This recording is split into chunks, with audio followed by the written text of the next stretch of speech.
Hello friends, आपका स्वागत है हमारे यूट्यूब चैनल में। आज हम लोग क्लास 11th का हिंदी पढ़ने जा रहे हैं आरोह भाग फर्स्ट का। भाग फर्स्ट में हमारे दो खंड है, काव्य खंड और गद्य खंड। तो आज हम लोग काव्य खंड पढ़ने जा रहे हैं। काव्य खंड में हमारा पहला चैप्टर कबीरदास जी का है। पहला हमारा जो पद है, हम तो एक एक करी जाना, दो ही कहे तिन्हीं को दो जग जिन नाहिन पहचाना। और हमारा दूसरा पद है, संतो देखत जग बौराना, साच कहो तो उमारन धावे, झूठे जग पतियाना। तो हम आज से पहला पद ही कंप्लीट करेंगे। तो आइए देखते हैं हमारे पहले पद में क्या है। पहले हम पहले पद को पूरा रीड करते हैं, उसके बाद लाइन टू लाइन आप लोग को एक्सप्लेन किया जाएगा। हम तो एक एक करी जाना, दो ही कहे तिन्हीं को दो जग जिन नाहिन पहचाना। एको पवन एक ही पानी, एको ज्योति समाना।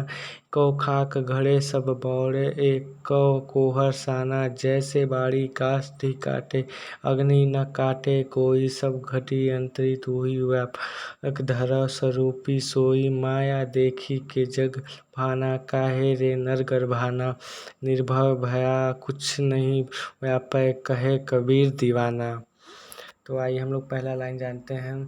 यहाँ पहले लाइन में हम तो एक एक करी जाना है। यहाँ पे कबीरदास जी कहना चाहते हैं, कबीर उस एक परमात्मा को जानते हैं जिन्होंने समस्त सृष्टि की रचना की है और वे इस संसार में व्याप्त हैं, जिन्हें परमात्मा का ज्ञान नहीं है। दो ही कहे तिन्हीं को दो जग जिन नाहिन पहचाना। यहाँ पे कबीरदास जी कह रहे हैं, जिन्हें परमात्मा का ज्ञान नहीं है वे इस संसार और परमात्मा के अस्तित्व को अलग अलग रूप में देखते हैं। और थर्ड लाइन, एको पवन एक ही पानी, एको ज्योति समाना। और यहाँ पे कबीरदास जी कहते हैं कि कबीर ने कहा है कि समस्त संसार में एक ही वायु और जल और एक ही परमात्मा की ज्योति विद्यमान है। या फोर्थ लाइन, एको खाक घड़े सब बड़े, एको कोहर साना। यहाँ कबीरदास जी ये उदाहरण लेते हुए बोल रहे हैं कि उन्होंने कुम्हार की तुलना परमात्मा से करते हुए कहा है कि जिस प्रकार कुम्हार एक ही मिट्टी को भिन्न भिन्न आकार व रूप के बर्तनों में गढ़ता है, उसी प्रकार ईश्वर ने भी एक ही तत्व से हम मनुष्यों की रचना अलग अलग रूपों में की है। और फोर्थ लाइन, जैसे बाड़ी काष्ठ ही काटे देखिए यहाँ पे फिफ्थ लाइन, जैसे बाड़ी काष्ठ ही काटे, अग्नि ना काटे कोई। यहाँ पे कबीरदास जी कहना चाहते हैं, मनुष्य का शरीर नश्वर है किंतु आत्मा अमर है। जिस प्रकार बढ़ई लकड़ी को काट सकता है लेकिन उसमें निहित अग्नि को नहीं, उसी प्रकार शरीर के मरने के बाद ही आत्मा कभी नहीं मरती। सब घटी अंतरी तू ही व्यापक, धर स्वरूपी सोई। कबीर कहते हैं कि संसार का मायावी रूप लोगों को अपनी ओर आकर्षित करता है और इसी झूठी माया पर लोग को गर्व क्यों है। माया देखी के जग लुभाना, काहे रे नर गर्भाना।